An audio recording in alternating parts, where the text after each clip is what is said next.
Once again, we are back to the Dark Souls Trilogy, and this time, y'all overwhelmingly picked for me to use Crossbows, and after finishing this run, I understand why now. So, this is my story of beating the entire Dark Souls Trilogy just using Crossbows. Also, make sure to like and subscribe if you want to see more crazy runs like these, or just like seeing me suffer. I also have a VODs channel, so if you'd like to see unedited versions of some of my runs, check out my VODs channel, Arcane VODs. With that said, let's get into the rules for this run. Rule number 1, crossbows only, which means I can only deal damage with the crossbow and nothing else. Rule number 2, I can use spell buffs, such as Power Within or Deep Protection. Number 3, no summons. Number 4, I must rank each weapon at the end of each run and suffer the wrath of the comment section. And lastly, number 5, I must beat all bosses. With the rules out of the way, let's get this run started. Starting off in DS1, I went with the Hunter class since it's the closest thing to a crossbow class that we can get. I then named my character Daryl Dixon because I couldn't think of anyone else that uses a crossbow at the time. With the run now underway, I mod in the light crossbow and 30 standard bolts. Sadly, there's no class that gives you the light crossbow for me to choose, so I changed out the bow and arrow amount you would get. With that said, let's go over the crossbow. Interestingly, crossbows in Dark Souls 1 have no scaling, so they can only increase their damage by being upgraded, infused with an element, or the type of bolt being used. Sadly, resins do not work with crossbows, but luckily buffs do. Once firing the crossbow, it will have to be reloaded, which can lead to you getting hit if you do not shoot at a safe distance or time. Tragically, the crossbow cannot manually aim like the bow can for some reason. And lastly, the crossbows only have one attack, so no light or heavy attack, just straight up shooting. After convincing all of you that the crossbow is the best weapon in the game, let's get into the first boss fight. So, shocker to no one, I could not plunge attack the Asylum Demon.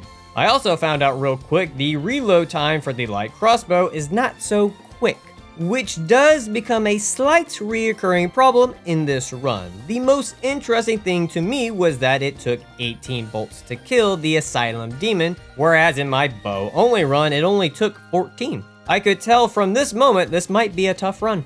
With the demon dead and me being Daryl Dixon, I used my handsome ruggedness to summon a giant bird to take me to Firelink Shrine, where I grabbed some goodies and ran on over to Andre, and along the way, I was reminded how bad the Dark Souls 1 lock-on system can be, and we will consistently be reminded of it through this entire run. I then find Andre and use the goodies to upgrade my crossbow to +5.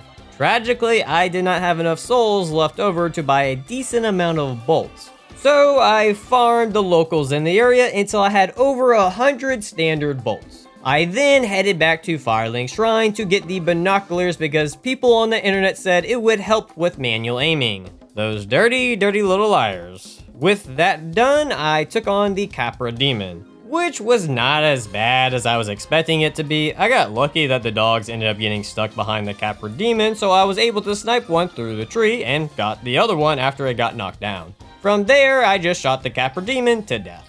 The reason for coming here first was so that I can access the depths to get the large ember, rescue Laurentius, and get the heavy crossbow, which is just a stronger version of the light crossbow. While being in the depths, I figured why not just take on the Gaping Dragon while I was at it. I, of course, stuck with the light crossbow since it's at +5, whereas the heavy is at +0. So, as we can tell, that wasn't the quickest fight. With the fight taking so long, I actually saw the Gaping Dragon do other attacks besides its charge and head slam attack. I honestly forgot sometimes it has other attacks. Overall, still an easy fight, just shoot the clit when you can and shoot the body when it's charging. Also, I need to note here how cool it is when you use the point gesture, it actually keeps the crossbow. I really wish they did this with more weapons. After quickly clapping some dragon cheeks, I returned to Andre to upgrade my heavy crossbow to +5. I then got my strength to 14 so that I can use the heavy crossbow and dump some points into vitality and endurance to help with survivability. I also made sure to leave some extra souls so that I could stock up on heavy bolts. With now having a beefed up weapon, I am ready for the next boss. But first, I must kill a zombie man for his ring. Trust me, he was definitely a zombie, and with that, I am ready for the Bell Gargoyles, where I found out again how easy it is to miss with the damn crossbow while being locked on to the target. But even with that slight hiccup, I just kept my distance and easily beat Jaime Lannister and Cersei Lannister. After that incestuous fight, I get my endurance to 15 and vitality to 23. I then pick up the Pyromancy Flame and head off to Blighttown, where I shot a giant bug to death to get power within and use those souls to get my attunement to 10 to be able to equip it. Normally at this point, I would grind for large Titanite shards, but with bolts being as limited as they are, it's just not worth it. So I just picked up what large Titanite shards I could get. With nothing else I could do, it's time for Chaos Witch Quelaag. I went into this fight thinking I was going to steamroll her with a +5 heavy crossbow with power within. Nope, joke's on me because I ended up having to use all my Estus before she was even at half health. This was due to me shooting too often, leading to me getting hit while reloading. Due to this factor, I couldn't do my normal strategy of hanging out in her armpits, sadly. What I ended up having to do was try and bait out her throw-up attack to get hits in since it was the only real safe time to do so. Unfortunately, I still came close to dying, so I had to do some quick menu maneuvering to get a humanity off. Not just once though, but twice. Been a hot minute since Quelaag gave me a run for my money, but I'm happy to say I still got the first try. To take revenge on Quelaag for this humiliation, I killed her brother that she completely forgot about, even though he was literally a few feet away. Learning from the Quelaag fight, I get my heavy crossbow to +8, stock up on some more heavy bolts, and figured I would head to New Londo Ruins, where I killed a zombie man with my excellent binocular skills, who had a key I needed to lower the water levels to get the very large ember. I then found out how fun it was to fight dark wraiths with a crossbow. I did eventually figure out how to kill them though. While in the area, I made sure to get the Titanite chunks that were here. With that, I headed to Sin's Fortress, picked up some large Titanite shards, got a Titanite chunk from a dead zombie giant, and got the sniper crossbow, which needs 20 strength and 16 dex to use, so I cannot use it yet. With collecting everything I needed, I took on the Iron Giant. For the love of God, why? On top of this fight, taking a minute to finish, the damn lock-on systems kept screwing me over when I was up close and just completely missing the shots, which forced me to shoot him from a distance so that I could actually hit him. Not going to lie, I came close to dying multiple times, and I am very shocked that I didn't. But I stayed strong and ran like the little chicken that I am, until I pulled out the first try. Alright, now for the fun part. I purchased the Crest of Artorias, leveled up a bit, headed to Vamos to turn my heavy crossbow into a fire crossbow, realized I am low on green Titanite shards, and not wanting to farm them, I went to Darkroot Gardens to trick some zombies off a ledge for some easy souls, while here I made sure to get the wood grain ring. I then used those said souls to buy green Titanite shards from the Crestfallen merchants, which allowed me to get my fire heavy bow to +5. I then ran all the way to the Demon Ruins to get the large flame ember. My original plan was to go Chaos, but sadly crossbows cannot be infused with Chaos in Dark Souls 1. So instead I just stayed with fire, but I for some reason thought this was Dark Souls 3 and could upgrade fire-infused weapons with Titanite chunks, when in reality I needed red Titanite chunks. So I flew on over to the Asylum to kill the 2 Black Knights here for their red Titanite chunks. While here I also made sure to get the doll for the Painted World. I then trekked all the way to the Great Hollow to get all the red chunks I could get there. Also, while I was here, I got the white Titanite chunk, which will come in handy later on. I then realized after doing some research you get one from one of the worms in the Demon Ruins. So I backtracked all the way there to get it. My god, I really need to start researching my runs and not just winging them.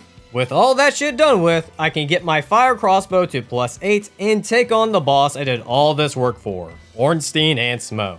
So, the reason why I got my heavy crossbow to +8 fire is that Ornstein and Smo are fairly weak to fire damage, especially Smo, as you can see by the decent damage I'm doing to him. Normally, I would kill Ornstein first because I find Smo's second phase extremely easy, but I want to get the Leo ring to help out with pierce damage, so I kill Smo first. The downside to all of this is, I don't know Ornstein's second phase well, which led to me dying because this mofo can just fly over broken pillars apparently. I also ended up dying on my second attempt as well, but sadly this time I didn't even make it to the second phase. Luckily, on attempt 3, I actually found I could get Ornstein into a slight loop of just throwing his projectiles while I just shot him from a safe spot. Unfortunately, he did get out of it eventually. Before moving on with this fight, I need to get this off my chest. What the fuck is this projectile bullshit? The lightning bolt hard curved at me. Hold on, this wasn't even the worst one. Here's a clip of it actually zigzagging to follow me. Like, I know FromSoft does some cheap shit sometimes to hit the player, but my god, this is pretty atrocious. Also, on top of that, Ornstein can just not do his wind-up animation for his fast dash attack and just do it immediately. I don't know what happened to Ornstein, but his code is all fucked up, man. Fun side note, Ornstein did get stuck on top of the pillar for a second, so that was funny. But I digress. I just stuck with my strategy of baiting out his lightning bolts to get the win and the Leo ring. With the Cuck twins dealt with, I talked to Miss Big Personalities to get the Lord Vessel and get my strength and dex up to be able to use the sniper crossbow. But first, I placed the Lord Vessel so that I unlocked the Duke Archives to do a bit of quit out glitching to drop down onto some bookshelves and get the Avalon. Also, I got myself a new headpiece. Feels weirdly fitting for this run for some reason. The Avalon is probably the most unique crossbow in Dark Souls 1 with the ability to shoot 3 arrows at once, which can dish out good damage if all 3 bolts hit. Now, if all 3 don't hit, the damage is a bit shit.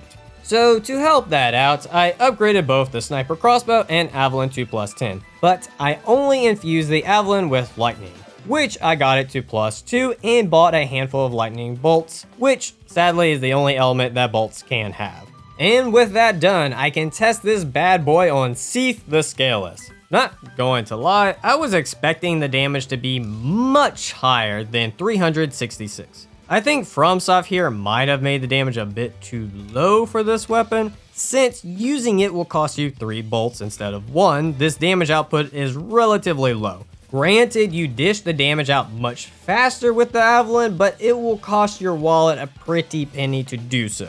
I think with how late you get this weapon too, they could have just been more generous with it than they were. Alright, don't you worry, sniper crossbow lovers, the 2 of you that are out there. I didn't forget about it. Interestingly enough, even the sniper crossbow cannot scope in to utilize its long range capabilities. On top of that, you need to use sniper bolts to even shoot at a far distance, which took me a second to figure out at the start of the Moonlight Butterfly fight. The trade-off for this extra range is that the reload time is very slow, which is not great for boss fights, like, at all.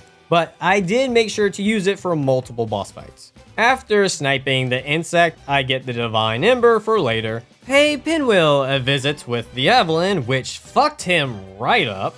Damn, I can't lie, that felt a bit gangster right there. Get the large Divine Ember and take the express route out. I then turned my light crossbow into a +6 divine one. I then got distracted from going after Nito and took on a Hydra instead, which in all honesty, the crossbow did a fantastic job of dealing with. I then did that other stuff to get access to the DLC where I took on the asshole cat, where once again, I couldn't fight this boss how I normally would. Usually a great time to get hits in is after the Guardian does his air slam attack. But when using the crossbow, that is not the case here. Look, no one likes a slow cock. We all just want some fast cocks so we can get the job done.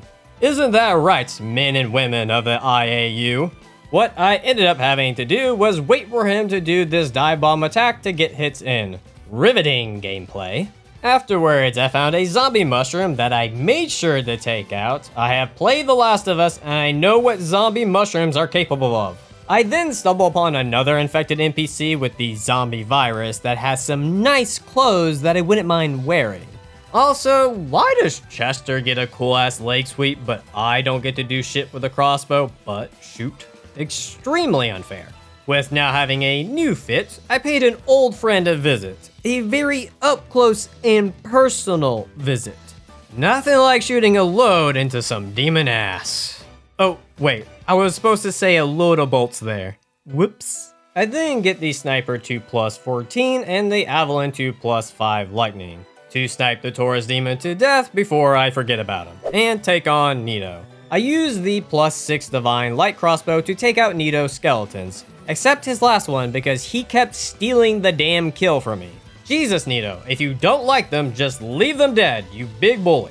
In between attempts to kill the last skeleton, I use the Avalon to hit Nito, accumulating in his death. After dealing with Nito spawn camping his own skeletons, I killed the Demon Fire Sage the exact same fun way I did with the Stray Demon. I then learned real fast the Sniper Crossbow was not as useful as I thought it was going to be for the damn Centipede Demon due to its slow reloading speed. It was just easier to deal with him normally than far away. Bed of Chaos was the Bed of Chaos. Sif, on the other hand, was a bit different. You would think locking on would be the best move, but all it ended up doing was leading me to miss most of the time. So I actually had to aim without the lock on so I could actually hit the poor girl. Except for the end when she was on her last leg. With now having the Covenant of Artorias, I took on the 4 Kings, which you would think would be an easy fight with a plus 5 Lightning Avalon. Nope, in actuality it was a pain in the ass due to the damn reload feature, and for the fact the damage was not great at all. So, with lowish damage, slow reload time, and trying to get to a safe spot to heal, I ended up dying 2 times. The key to victory here was staying in one damn spot and just face-taking everything, since running around was just wasting time that I could have been healing or shooting. So it just made sense to stop doing it, and it paid off. After getting slapped in the face for a good minute, I offer up all the Lord's souls to get access to the Black Knights, which I can farm the Great Sword Wielder for red Titanite chunks to get my Fire Heavy Crossbow to plus 9, and pick up a red Titanite slab at Lost Izalith to get it to plus 10. With that done, I took on Artorias, who continues the theme of not being able to attack him when I usually do, which is after his lunge poke attack and his spinning attack. What I ended up having to do was shoot him after he does his jump attack or when he powers up. I got a bit experimental towards the end of my first attempt and it cost me the first try. But the good thing that came out of this was that I realized I don't have the Leo ring on, so I equipped it. But come to find out, the damage I was doing was the same besides when I dealt counter damage. So that means crossbows don't deal pierce damage and does not benefit from the Leo ring in that way. Still useful to have for counter damage since that is very easy to get with the crossbow. With that said, I spent 11 minutes shooting his jump attack and power up stance to kill the failed knight. Which means we're near the end, so boss rush mode and it's Calamit's turn. Here I decide to test out a plus 4 lightning light crossbow, a plus 10 fire heavy crossbow, and the plus 5 lightning avalon, just to see how damage compares. Now, I know the heavy being fire isn't optimal, but I needed it to stay fire for win. So the light crossbow did 60 damage, and the heavy did 79. But if it was lightning infused, probably closer to like 100. And finally, the Avalon did 135 when all 3 shots hit. Now, if I was short on arrows or souls, I would see the other 2 crossbows would be more optimal, but for speeding up this fight, it was better to use the Avalon. Up next on the list is Manus, and you know what? I actually had a really fun time fighting him with the heavy crossbow. With Manus having so many openings after attacks and not immediately retaliating after it, gave me plenty of time to get a shot off and continue the flow of the fight. Which was weird because up to this point I wasn't really feeling the weapon, but after this fight I really enjoyed it. I think this just goes to show how a well-designed boss fight can make even a weapon you don't like using fun. Also, I killed Dawn afterwards because she was definitely a zombie. With Manus defeated, all I had left was Priscilla and Gwendolyn. Priscilla was a cakewalk with the Avalon and just strafing to the left. For Gwendolyn, I just sniped him with the sniper crossbow. Which now brings us to Gwen, but before taking him on, I level up for the last time. For Gwen, I of course went with the fire heavy crossbow since he is fairly weak to fire. Gwen was an interesting fight. Something I noticed right away was after every time I would shoot the crossbow, he would jump to the side.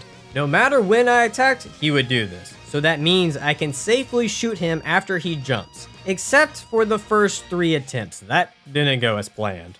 But on my 4th attempt, I finally got the rhythm down to AI manipulate this bastard for the win. The total runtime for Dark Souls 1 was 11 hours and 43 minutes. That backtracking did some serious time damage. My total death count was 18. Now, time for the rankings. Coming in last place is the sniper crossbow, which is probably not a shocker to no one. With the crossbow's super slow reload time and okay damage output, it just isn't good for boss fights. In third place is the light crossbow, a good early game bow but falls off quickly with how soon it can be replaced by the heavy crossbow. In second place, and I might get some comments about this one, is the Avalon. Objectively, this weapon can dish out the most damage in the shortest amount of time, but it is not consistent in that damage output. All it takes is missing 1 shot out of the 3 and your damage drops dramatically, and depending on the boss you are fighting, this is very easy to do. On top of that, it's expensive to use. For how late you get this weapon, FromSoft could have made the damage output a bit higher, especially with all of its drawbacks, but with how good it can be, it definitely deserves to be near the top. With that said, that makes the heavy crossbow the best crossbow in Dark Souls 1. With it just having the most consistent high damage output, it's just the most reasonable and better option out of the 2. With the rankings out of the way, time to start Dark Souls 2, but first, a word from today's sponsor. Me! So recently I hit 50,000 subscribers, which means I will have to beat Sekiro for the first time, but at a fresh NG+7 start, base vigor, charmless, and with the demon bell. Which of posting this video should be very soon of me streaming it. With that said, time to think of a 100k special video. I'm not too sure yet of what to do, so if you have any ideas, post them down in the comments below. With that small ad by me, let's get the Dark Souls 2 journey started. Starting off, I named my character Van Helsing because that was the next crossbow user that came to mind. For the starting class, I went with the Explorer since it's the only class that starts with bolts, but no crossbow for some weird reason. No clue what the devs were thinking there. With my character made, I beelined it straight to the Forest of Fallen Giants where you can get the light crossbow, not too far from the off-brand patches. So crossbows are basically the same in Dark Souls 2 as they are in 1, but in Dark Souls 2, crossbows can actually aim when two-handing them. Thank you Dark Souls 2 devs, and their arrows actually curve to hit the enemy, which I really like to see because it's only fair that if the enemy's arrows can curve to hit me, that mine can curve to hit them. Now, there are some unique crossbows in Dark Souls 2 that are different from the others, but we will cross that bridge when we get there. Back to the journey. I then use the Pharaoh Stone that the Explorer class starts with to get the Chloranthy Ring, and while I was at it, I got the Life Ring. With that done, I buy the Blacksmith's Key so that I can actually be able to buy bolts. But I'm a bit of a broke at the moment, so I farm some oversized rusty soldiers by making them walk off a ledge. With all those souls, I could get my crossbow to +4 and stock up on enough bolts to be able to kill the red dragon and take on Ornstein. For Ornstein, I figured if I just kept my distance, it would make this fight super easy, but come to find out, it did more harm than good. Also, how in the hell did this hit me? Like, how? Sorry, back on topic. So once learning that staying far away would cause more harm than good, I just stayed on Ornstein's behind to lodge a few bolts up there until he died, earning me the Leo Ring. With Ornstein defeated, I used the ultimate crossbow in the game to kill Dragon Rider, Gravity. Nothing cocks back and shoots an enemy faster than gravity. I then had a bolt magic off with the female patches, where I actually learned bolts can curve and hit enemies. Once female patches was dead, I leveled my ADP to 28, vigor to 20, and strength to 7. I then took on the last giant, which I was a bit shocked to find a +4 light crossbow did so low of damage. I figured it would have done more than that, but with that said, I learned my lesson from Ornstein and stayed close to shoot the giant's ankles off. Right afterwards, I decided to fight the pursuer. So before this fight, I looked up if a ballista is technically a crossbow and hopes to use it, but sadly, it is not. So I had to slowly run in circles shooting the knight to death. After the fight, I flew off to the Lost Bastille where Falone decided to visit me. For some odd reason, he wouldn't come down the steps. He would walk up close and then walk back. So I used my new aiming abilities to alleviate him from his madness. With Forlone taken care of, I could unlock Macduff, who sells an unlimited amount of heavy bolts, which is a nice upgrade from the regular bolts. Also, while I was here, I got my light crossbow to +5. Once done with that, I unlocked Huntsman's Copse, sniped a few enemies, and picked a fight with a two-headed horse. The fun part here was playing hide and seek with the necromancer ladies, until they died. For double the glue for the price of one, I just stood back shooting and rolled whenever it would charge at me. It's nice to have a ranged weapon sometimes. It can make a tedious boss less tedious. After making some glue from scratch, I leveled my strength up to 18 in preparation for future crossbows. With having the Executioner's Soul, I can trade it into Masked Man for the shield crossbow, but first I need to take out Flexile Sentry, who was incredibly easy to bait out attacks to take advantage of counter damage, until I got carried away with shooting and got smacked for it. Still got the first try though, but no hit. After beating the Flexile Sentry, I get my strength to 22 and meet up with Masked Man to get the shield crossbow, which, come to find out, I need 10 dex to even use. So I did some grinding and got my dex up. The shield crossbow is practically the same as the other crossbows, but if you get hit when shooting, you can negate some of the damage, and it has the fastest reload speed, but it's only a smidge faster than the other crossbows. Since I had killed the red dragon, I got a petrified dragon bone, which allowed me to upgrade the weapon to +1, which means it's ready to take on a boss. So with the shield crossbow only being at +1, its damage output was good, but a smidge less than the light crossbow. I figured with the reload speed that would make up for it, which it kind of did, but not really. Even with the faster speed of reload, I still never really had enough time to get 2 shots off. It really just made getting away after a shot safer.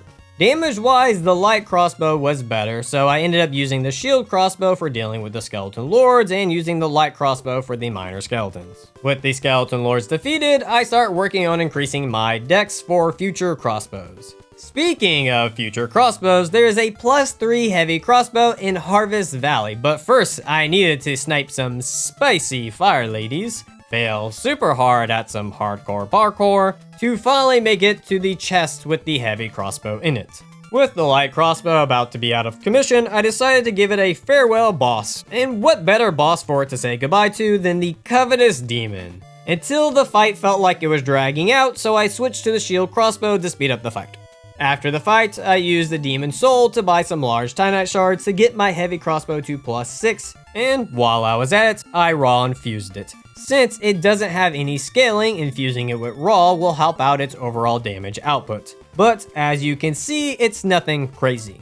Even with the lowish damage, it wasn't too hard to kill the Headless Snake Queen. All I had to do was keep a medium distance to bait out her poke attack and then shoot her in the bum right afterwards.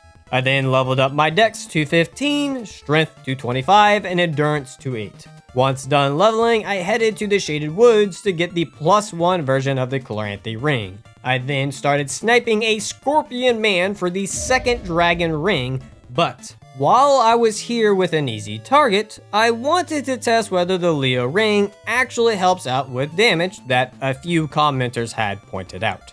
Come to find out, it does not increase my damage. A lot of people think crossbow does thrust damage, but they actually do projectile dash strike damage. So with the Leo ring only increasing thrust damage, it cannot help crossbow damage. Alright, with that myth put to rest, let's fight the Scorpion Man's wife, who I tried multiple times to get stuck on the tree, but for some reason Nachka didn't want to cooperate. So I gave up on that and started baiting out her melee attacks for easy hits, because if she did magic attacks, well, it didn't help out my HP bar at all. Luckily, I was always able to save it, so I still got the first try.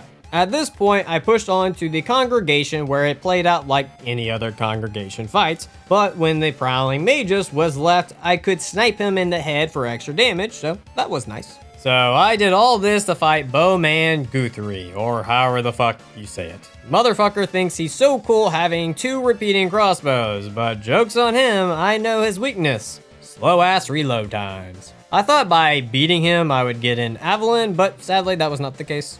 So since he didn't give me a new weapon, I went and bought the cat ring so I could fall all the way down to the Black Gulch to fight the Rodden. Can you guess what the hardest part of this fight was? If you guess avoiding the fire, you were 100% correct, because my god, I constantly found myself strafing into it even when I thought I wasn't even close to it. The damn environment was doing more damage to me than the boss. Besides that, the Rodden himself was a pushover with a ranged weapon. The reason I did this was so that I could have access to the Sunken Temple DLC, but first I needed to kill some giants in the area for a key, which wasn't hard to do since you can abuse the giant's short ass leash to get free hits off on them until they died. Also, I got to bully the woodland children from the high ground. It was giving me Anakin Order 66 vibes, since in that fight he definitely had the high ground over the younglings. Once having the key, I went back to Majula, bought a ladder, and got the Dragon Talon, allowing me access to the Sanctum City, where I can get 2 new crossbows, which the first one I was able to acquire was the Sanctum Crossbow. The Sanctum Crossbow is very unique because it actually has scaling and dark magic, but that scaling is only applied to its weapon art. Its weapon art shoots out a dark orb, which does not consume any arrows at all, and let me tell you, this thing is a goddamn monster once you get the dark build going on it, but I'm jumping ahead a bit here. Before getting the second crossbow, I farmed chunks at the Gulch so I can get the Sanctum Crossbow to +10, and to farm souls to get my faith and intelligence to 10 to be able to use it. With my new beefed up crossbow, I use it to farm Sanctum Knights for the Sanctum Repeating Crossbow, which has a rare drop rate according to the wiki, which is probably a 5 or 4% drop rate. The Sanctum Repeating Crossbow is essentially the Avalon, but has dark scaling and has a weapon that can shoot multiple dark orbs in a cone radius. Sadly, this weapon art isn't as busted as the Sanctum's weapon art. I then used my last Titanite slab to get the Repeating Crossbow to +10. Now, with having 2 new crossbows, we needed a new fit, especially one fitting of the name Van Helsing. With now having a new fit, I tested out the new crossbows, each on different bosses. For Sanctum, I tested it out on Royal Rat Vanguard, where I learned real quick that the weapon art can do damage, but at the cost of a lot of durability, so I couldn't abuse it yet. For the Repeating Crossbow, I tested it on the Royal Rat Authority, and the first round did not go so well. I ended up dying, earning me my first boss death. I think from now on I'm doing this boss near the end of runs just so I can fuck him up. The Repeating Crossbow did good here since it could take out the trash mobs when all 3 arrows hit. Sadly, the same could not be said for its weapon art. But, did you see that matrix ass shit? That was some ultra instinct vampire hunter technique right there. It's a shame the damage couldn't match the coolness factor. This fight was a rough one, especially with the slow reloading times, but I was able to get the job done. After those 2 fights, I got myself to level 100, and from this point, I just focused on dumping points into intelligence and faith to help with the dark scaling. I then headed to Iron Keep and used my 2 new crossbows to take out all of its soldiers. It took a minute so that I could pick a fight with their General Smelter Demon.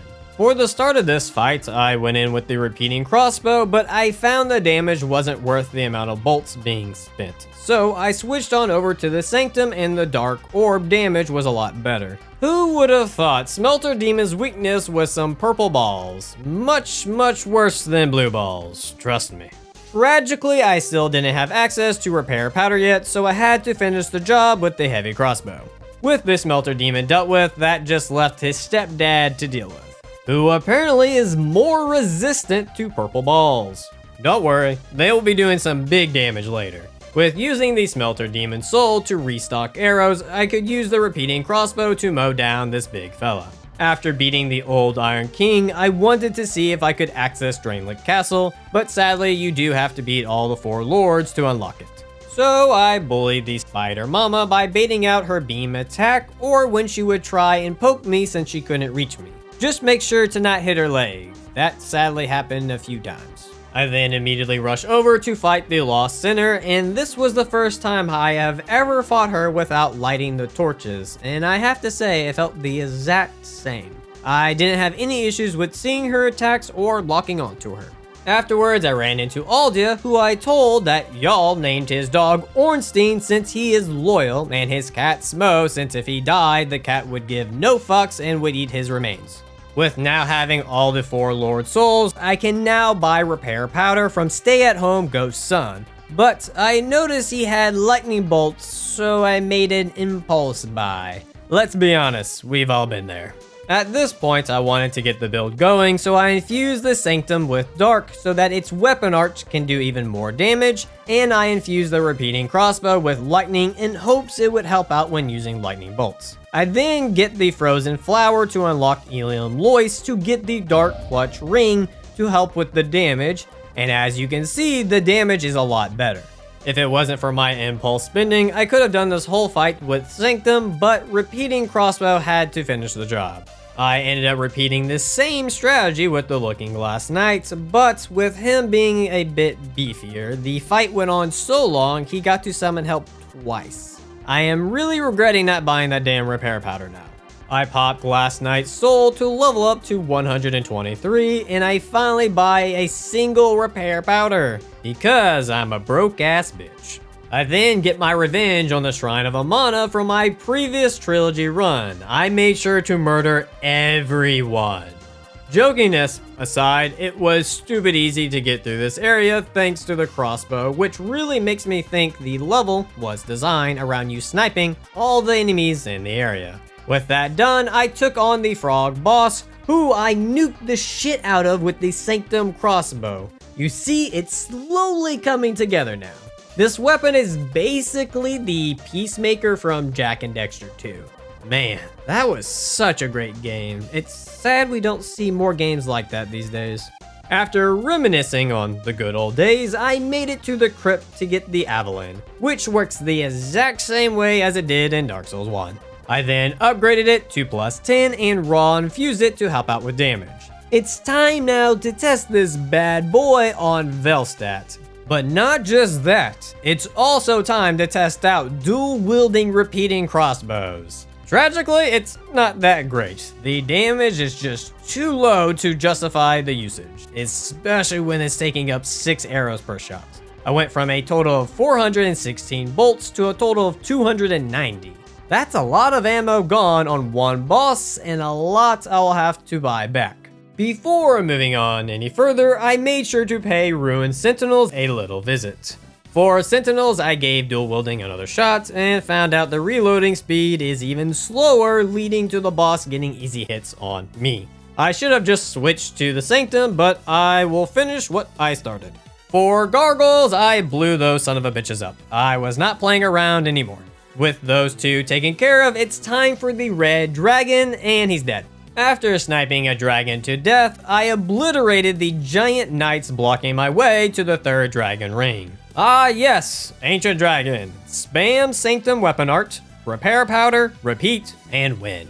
I then stumble across the King of Giants, and my god, that's a lot of fucking damage. It was at this point I knew this was going to be the weapon that carries me through the DLCs. With one king dead, on to the next. With Vendrick being an easy target to test things on, I tested out every crossbow, which all of them are maxed out at this point, to see how well they would do. Except for the light crossbow, we already know what place it's getting. The shield did 202, the Avalon did 357, I know it says 119, but that's per shot. Repeating did 348, Heavy did 206, and lastly Sanctum did 599. Off these numbers alone, you can already get an idea of how the rankings are going to go. With multiple kings dead, I level up to 158 to take on the DLCs. First stop on the DLC boss rush list is Blue Smelter Demon. I decided to hold off on using Bright Bugs just in case some of the other bosses give me trouble. In doing that, I had to use a lot of repair powders because Demon Boy's HP here is thick, and not in a good way. Overall, one of the easier smelter fights I have done, even with having a slower reload time thanks to the weapon art, and having to use repair powder. Smelter Demon just has a lot of openings from a distance to get hits off and recover from, which led to an easy first try. Speaking of first tries, would you believe me if I said I first tried Fume Knights? Because I sure as hell wouldn't, but I somehow pulled it off. The most shocking thing about this fight was that even with a Bright Bug, I only did 617 damage. I thought it would have been a bit more than that. Surprisingly, Fume Knight is very easy with a ranged weapon. With being able to stay back to avoid most of his attacks and get shots off, I was in for an easy ride. Oh, for the love of God. I wasn't paying attention and broke the handheld nuke launcher. Well, the fight was still easy, but took a lot longer since now I had to tickle him with the Avalon. See, Avalon lovers, I killed a boss with it, and one of the harder ones too. Up next was Sir Alone, and he was being a little bitch. Sir Alone is a very tricky fight when it comes to long-range weapons since he likes to be weaving all over the place. So at first I thought the Sanctum wasn't going to cut it since it had a slow reload time on its weapon art, which led to me trying the shield since it has a faster reloading speed. It did not help. I even tried repeating crossbow and the results were not any better. What I ended up having to do is bait out his dash attack and shoot him because that was the only time he wouldn't immediately attack afterwards. So it gave me time to reload without getting hit, and I repeated this until I won. With the weeaboo dealt with, I took on a giant tiger who I was bullying at first, and then it realized it could bully me. It was a close fight, and cats almost prevailed over handheld nukes, but handheld nukes just came out on top, barely. Sadly, when it's two cats versus a handheld nuke, their odds are a lot better. A cool thing I found out in this fight is that you can aim and use the weapon art, which helped get some good damage off from the start. For the second round, I knew I needed to get rid of Lud as fast as possible, so when I had the chance, I started spamming Dark Orb shots. Once Zolin was out, I couldn't take any chances with the Sanctum, so I switched to the Avalon, which could still dish out good damage, but could reload faster than the Sanctum's weapon art. And this did the trick to take out Lud. With Lud out of the picture, it was just slogging away at Zolin until he died. With the two pain in the asses defeated, time to deal with their owner, the Burnt Ivory King.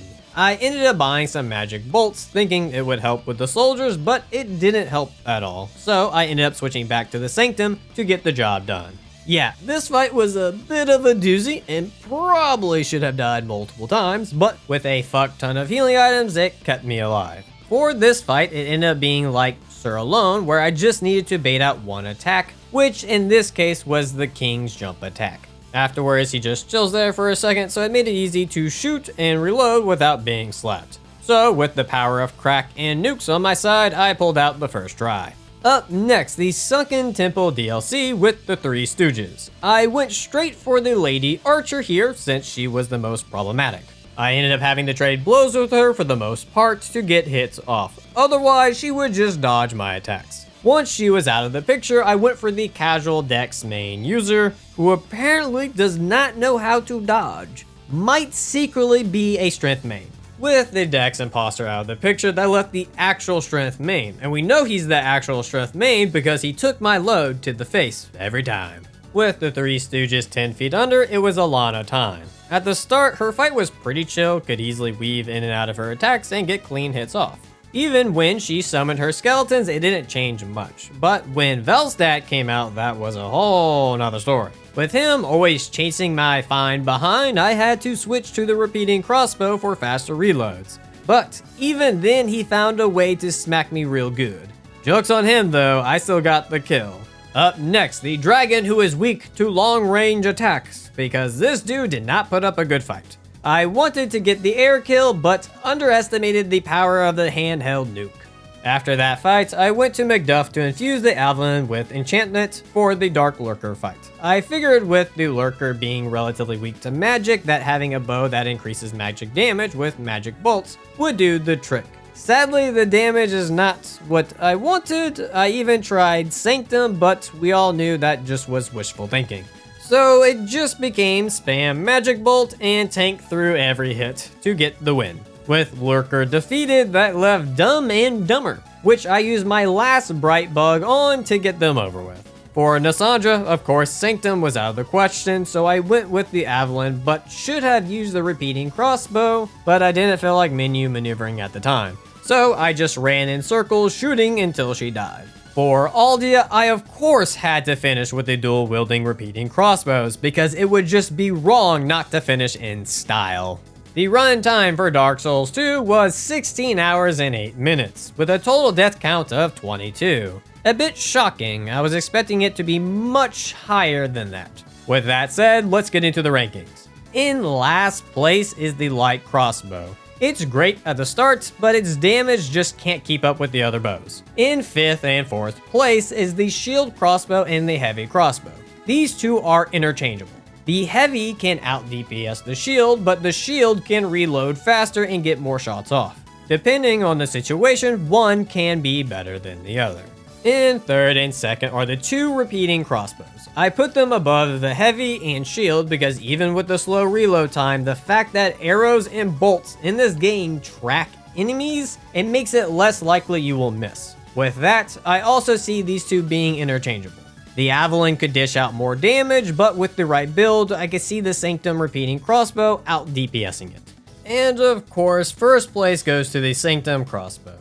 Even with it having to rely on repair powder for the weapon art, it just does so much damage, especially with having scaling, it just blows the other crossbows out of the water, making it the best Dark Souls 2 crossbow. With the rankings done with, it's time for the Dark Souls 3 run. Starting off, I named my character after the most famous crossbow user I know, Chewbacca. For the starting class, I went with the Thief because it starts with the bow and I'll be trading that out for the light crossbow since no class starts with it.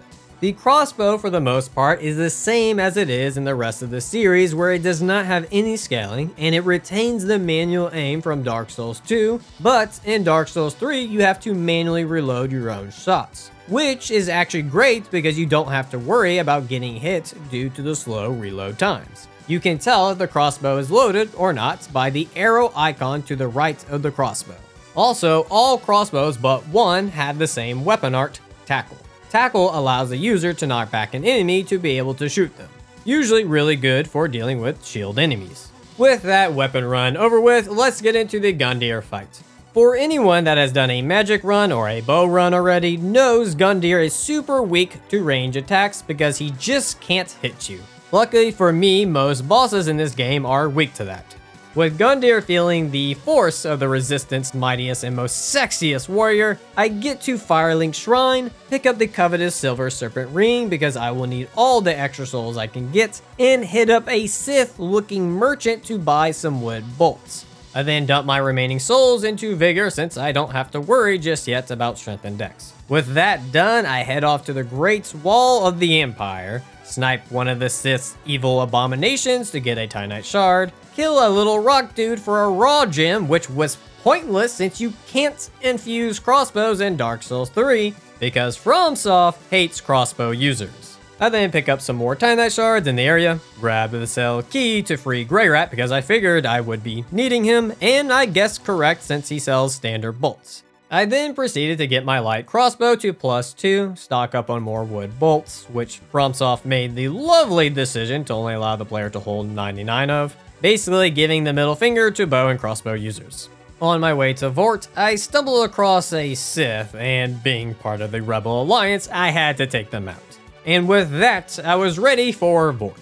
So, at first, I didn't know how I felt about the manual reloading. At first, I found it a bit tedious, but once seeing that I can just wait to reload and dodge away, I instantly loved it. Made the fights flow much better and not constantly having to wait for one right moment to shoot, which led to an easy win against Vort. After that easy win, I find a man who says he is with the Jedi and tells me about a tragic tale of Darth Plagueis the Wise. Hearing this story, I decided to join forces with him to tap into my inner Force strength. You might be thinking this is me going to the dark side, but I see it as we get to have a Chewbacca with Force lightning, and that seems too cool of an opportunity to pass up.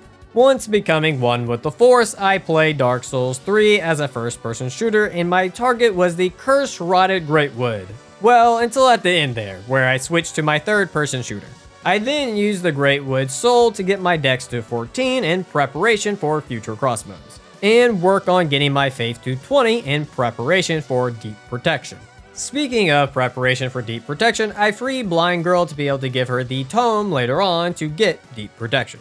I then slay a demon with my fellow Jedi in training, Onion Knight, and of course, as tradition, we must toast. Saluti, everyone. I hope your day is going well. While being in this area, I make sure to get the Flynn ring, which will be very helpful for increasing my crossbow's damage, and the Chloranthy ring. I then pick up the Dream Chaser's ashes and Fair and Keep to be able to buy Titanite shards. Snipe a thick boy to death. Get some large Titanite shards so that I could get my light crossbow to +4, and regrettably pop the Stray Demon Soul to get my faith to 20 and strength to 11. I should have used it on getting Havel's ring so that I could wear some armor with Flynn's ring, but it is what it is. Before moving on any further, I hunt down some Lautrec Knights because they have a 4% chance to drop a Knight's Crossbow. The Knight's Crossbow is the same as any other, but it has scaling in physical and lightning, which will come in handy with some future bosses. With acquiring the Knight's Crossbow, I can take on the Sith Lord, Crystal Sage. Come to find out, the best solution to this fight is to walk in a circle. For some reason, most of his attacks just miss. When the clones came out, it was time to do a bit of Sniper Elite to take those fools out. And without having backup, the Sith Lord went down. I then use his souls to get my dex to 16, send out Grey Rat to pillage so that I can get some better bolts. I hop on over to the Cathedral to get Lloyd's Sword Ring, Deep Protection, and most importantly, attain the Arbalist. I don't know what they're trying to pull here, but that's definitely a heavy crossbow because it looks like a heavy crossbow, it acts like a heavy crossbow, so it must be a heavy crossbow. You can't fool me, FromSoft. So, some of you might be thinking I messed up by using the large Titanite shards on the light crossbow, because now I can only get the Arbalist to +3. Well, I have a workaround for that, and it's called shooting a giant to death. For those of you who do not know, the giants in this area drop large Titanite shards, and with there being 2 of them, that means I can get the crossbow to +4. While at Firelink Shrine, I make sure to give Blind Chick the Tome so that I can get deep protection. Definitely not leading a pure soul to the dark side by doing this. Definitely not. Sadly, I don't have a chime yet, so I won't be able to use deep protection against the Abyss Watchers, which really wasn't an issue at all. With the Abyss Watchers infighting themselves in Phase 1, like the 3 Fates from Hercules fighting for the eyeball, I didn't have an issue sniping the main one while he was distracted. Now, for Phase 2, you might be thinking it would be different than a normal fight, but you can do the same old strategy of walking under his jump attack to get an easy hit in, and on top of that, you can just walk away and get easy hits. Just don't get overconfident like me. Besides a few hiccups here and there, it was an easy fight. With the Abyss Watchers defeated, that means Grey Rat came back, and now he has heavy bolts, which is a very nice upgrade to damage. At this point, I'm pretty much set up for what I need on strength and dex stats, so time to get a lot of health. Feeling like the Arbalist could use a little damage boost, I went to the Catacombs and Demon Ruins to get large Titanite shards to get the crossbow to +6. While doing that though, a wild Sith came after me and, apparently he was a stormtrooper cosplaying as a Sith. While having some extra souls, I bought a chime from Greyrat so that I could use deep protection against bosses. And speaking of bosses, if you thought the old Demon King was going to be rough, I have some unfortunate news for you. He is very weak to range attacks. He practically has none of his own, so it was stupid easy to take him down. But this did happen. This is the second time I have seen him bug out. Dude literally popped up, did an attack, and then went back down. Is this normal? Let me know in the comments. After the fight with the old Demon King, I helped out Onion Jedi Knight so that he could help out Greyrat later on. For leveling up, I thought I should start going into Vitality so that I could start wearing some armor with Flynn's ring. Definitely a mistake. Once done leveling, I farmed Cathedral Knights for the heavy crossbow. Alright, let's just be honest here. Grinding for this crossbow is pointless. It has less damage than the Arbalist, and it has a 4% drop rate. So why in the hell would I ever want to have this crossbow when there's a better one you can just pick up nearby? It just makes 0 sense. But I did use it against Walnir, so it did get used for the rankings. It was also at this point in the run that I realized I would need an absurd amount of vitality to even wear gloves while keeping the Flynn ring in effect. So I decided to fix that by reallocating my points into endurance. With that blunder fixed, it's time to deal with the pain in the ass that are the Deacons of the Deep.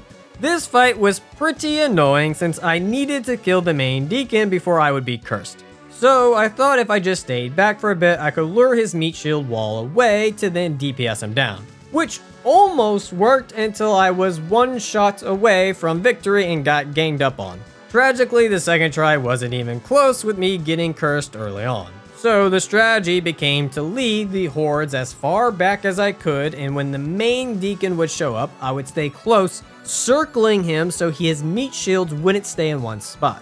Misfortune struck though near the end with him getting the magic pixel, his bodyguards covering him, and the curse about to come into effect. Fortunately, a small window appeared for me to get a shot, and I took it, ending this heinous boss fight. With the horde dealt with, I get my vitality to 27, send Greyrat off to pillage so that I can get some new bolts, collect some Titanite chunks at Irothal Dungeon to get my Arbalist to +7, and take on Dancer. I bet y'all didn't see that one coming. A good bit of people probably don't know this, but Dancer becomes a complete joke when attacking from far away. For phase 1, I stay close just because that's what I'm used to, but for phase 2, if you just stay back and shoot, she just takes it. The only attack she has that can get you is her jump attack, but this is very easy to dodge, and on top of that, an easy way to get a free shot in. This fight was so easy, in fact, I ended up no-hitting her. So if you're ever struggling with Dancer, just use a range build. With Dancer defeated, I get my Vigor to 30 and Endurance to 18. Also, Greyrat is back, and now he is selling Lightning Bolts and Sniper Bolts. I then went and get all the chunks that I could pick up to get the Arbalist to +9. With the Arbalist buffed up, I talked to Gale to get teleported to the Painted World so that I could fight Sister Frida. But right before that, I made the horrible decision to send Greyrat off to pillage. For some reason, I thought it would send him to the Profane Capital, which come to find out he's found dead on the roofs of the archives. So, I just lost my only source to buy good bolts, and I still need to beat 4 more bosses to even be able to get access to the archives. Well, fuck it, I'm already here. Might as well snipe Yorm in the face a shit ton of times until he dies. I then level myself up to 63 and take on Sister Frida. Sister Frida taught me real quick that I needed to be wiser with my stamina management. Something I haven't touched on yet is that when you reload the crossbow, it pauses your stamina regain. Up until this point, I was just reloading without paying attention, and it came back to bite me in the butt here because, oh boy, I kept reloading when stamina was low, so I would run out when trying to roll away, leading me to constantly getting hit, to the point of me dying multiple times due to it. Luckily though, I did learn my lesson on my 4th attempt because I was on my last bit of heavy and standard bolts. Something really interesting that I found out on phase 1 was that if you shoot Sister Frida when she is trying to be invisible, it will knock her back, but she will keep trying to go back to being invisible. And you can repeat this for a good while before she breaks out of it. I don't know if this was already known, but I had no clue you could loop her this way for an easy no hits in phase 1. Sadly, it doesn't work in phase 3 though. For phase 2, it was all about running away and keeping an eye on Sister Frida so I didn't get randomly hit by her when shooting or reloading. Besides that, phase 2 is practically the same. Phase 3 on the other hand had a bit more to it. In this phase here, her defense is beefed up a bit, so the fight goes on much longer than the first, so it meant I needed to find every chance I could to get hits in. The obvious ones are her jump attacks that you can run underneath or roll. The downside to this is the crossbow can miss depending on the angle that you are at. There are 2 other times to get hits in, when she does her bright neon glow attack and when she goes invisible. For the neon attack, just roll into it and shoot. For the invisible attack, follow her until she stops, scope in, and get the headshot for extra damage.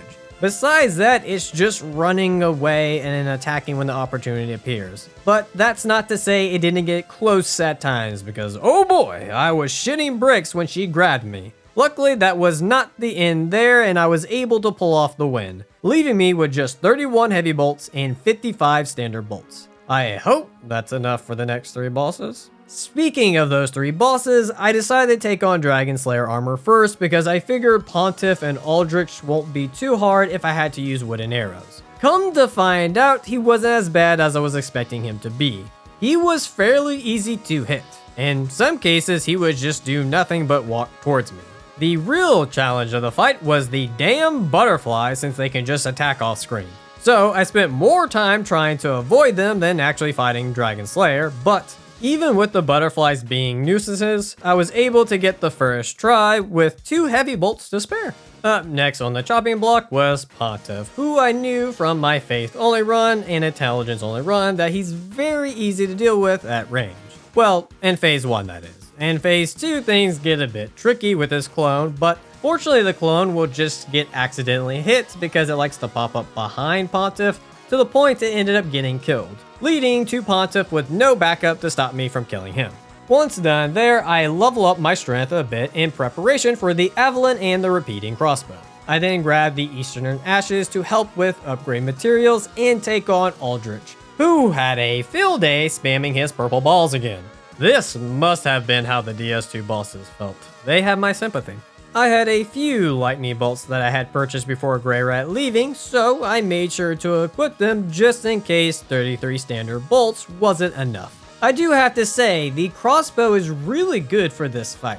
With the lock-on being on the top half, it was very easy to get some decent damage off. Sadly, even with the good damage, it didn't stop me from playing poorly, but not so poorly I didn't get the first try. With Aldrich dead, I can get Grey Rat's ashes. Thank fucking God, and while I was at it, I got the Avalon, which is the exact same as it was in Dark Souls 1, so nothing new here besides it can manually aim. With now having the new ashes, I can get exploding bolts, which will be very handy for the Gravetender fight.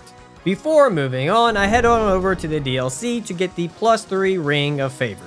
Once having the ring, I upgraded my Knight's Crossbow to +8, Avalon to +6, and pick up the Sniper Crossbow before I forget about it. At this point, I wanted to get my crossbows to +9, so I needed to get to Archdragon Peak, which means we needed to fight Osiris. For this fight, I made sure to use the Knight's Crossbow and Lightning Bolts since the crossbow has lightning damage and for the fact Osiris is weak to lightning. Phase 1 was chill, just stayed back and did what I normally do, but once phase 2 kicked in, oh boy, that damn charge attack said, fuck your range. I knew from this point I was going to have to stay close, but even with staying close, I kept getting too greedy and ran out of Estus. So with his health being so low, I just got him stuck. I have no regrets about this.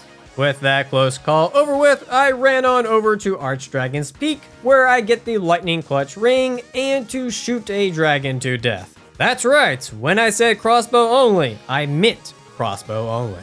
With the dragon dead, I get the ashes and Titanite slabs in the area to upgrade the Avalon to +10 to take on Gundyr.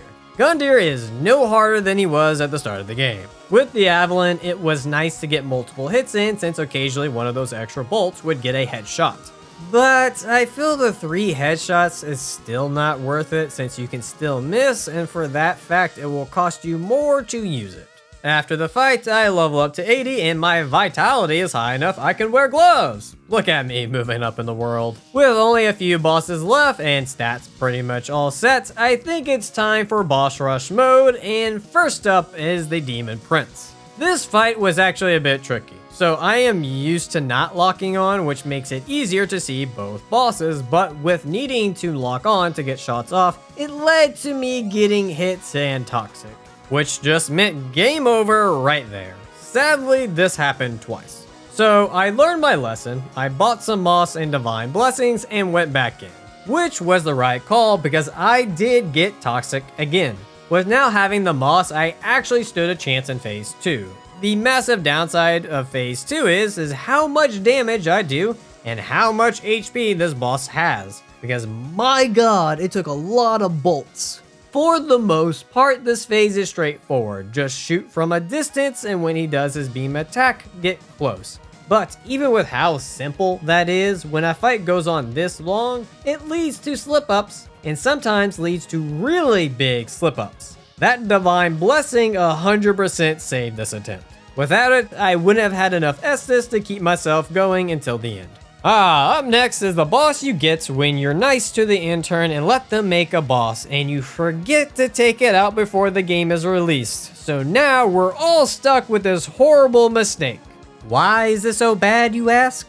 Well, the sons of bitches at FromSoft thought it would be fun if a boss could spam roll with no repercussions. The takeaway from this fight for Crossbow users: DPS the healer as fast as possible, only shoot half-light when he is shooting at you because any other time he will just dodge roll through it, and lastly, don't do this fight with a fucking crossbow. After wanting to pull out my own fingernails, I took on Gale, who I thought was going to be the toughest fight, but he was actually one of the easier ones. Phase 1 was really easy to just roll back and get hits off. Phase 2 was a different story. With him using his crossbow, which has a spread shot to it, it led to me getting nipped 90% of the time, which added up a good bit. Luckily, after he does a few attacks, he just does a slow walk, which meant I could get a few hits off. I did this enough times to get him to phase 3, where at this point, I knew I won. He no longer does his spread shot attack, and without that, just running away and shooting did the trick for the first try. With Gale defeated, I can trade in his soul for the repeating crossbow. The repeating crossbow's unique feature is its weapon art, Repeat Fire, where when you hold L2 and then press R1 or R2, you will unload a bunch of bolts at once. So to get ready for the next fight, I upgraded this weapon to +10. Now, for the real tough fight, the damn twin princes. These sons of bitches were not pleasant to fight with the crossbow simply because you can't snipe the younger brother from the front. Come to find out, in the second phase, if you try to shoot the younger brother's head, it will just go straight through it. Which makes no sense because in phase 1, you can shoot the older brother's head with no issues.